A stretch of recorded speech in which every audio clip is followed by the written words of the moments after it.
talk about the anatomy of an ABMer. So if we assume then that the best ABMers are human beings, there's no more words actually after this, it's all pictures. So if we assume that we're all human beings rather than a bunch of technology, I'll try and explain in bits and bobs of bodies what they look like. So first thing, what a lovely picture. So what does this say? This says be quick to respond to a request from your stakeholders, whoever they may be. I don't mean just doing what's asked, be quick to respond. What's really important here is that your internal stakeholders will say, I need a newsletter.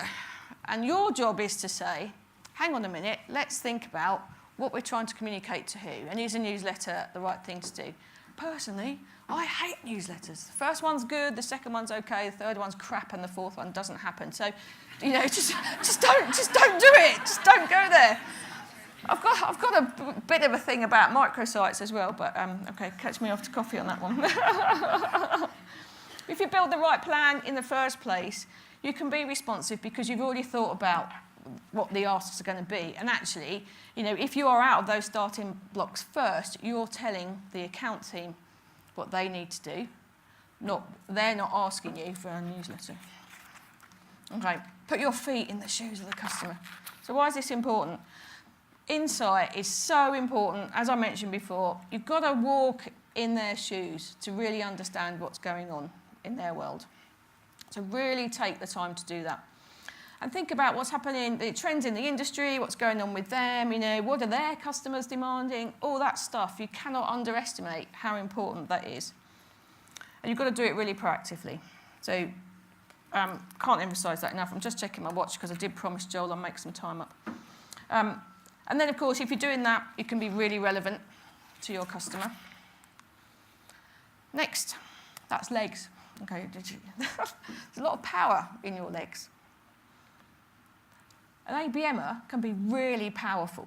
If you've really understood your customer, if you created a brilliant plan based on the account plan, then you've got the power because you're calling the shots, especially in strategic ABM. I've got loads of examples from my organisation, and especially with a really great ABMer who's in the room actually, Natalie Field. Sorry, Nats, don't know where you're sitting now. She's over there earlier. Grab her for coffee. She's fantastic.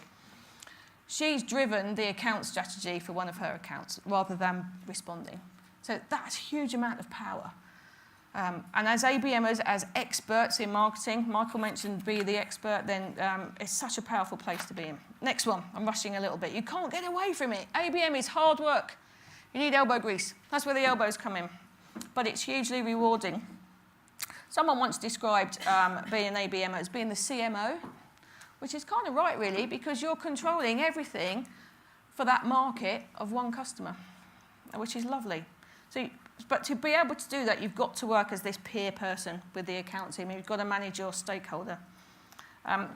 Because most ABMers, well, actually in my organisation, most ABMers wouldn't do more than 4 accounts. We couldn't do the 1 to 10 that Oracle do, just wouldn't work for us.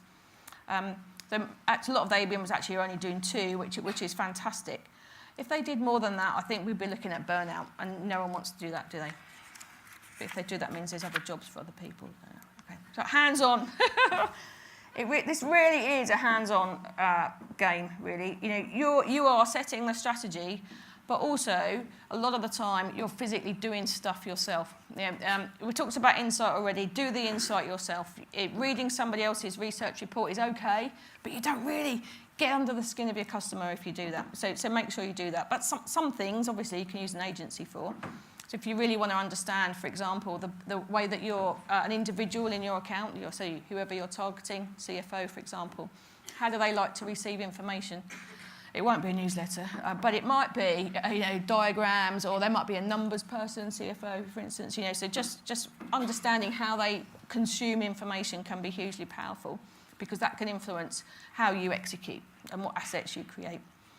And if you want to do a video, stuff like that, then you would write the script. You get video, a company would do it, but you would write the script. So take control, be hands-on. It's your account, make sure you own it all.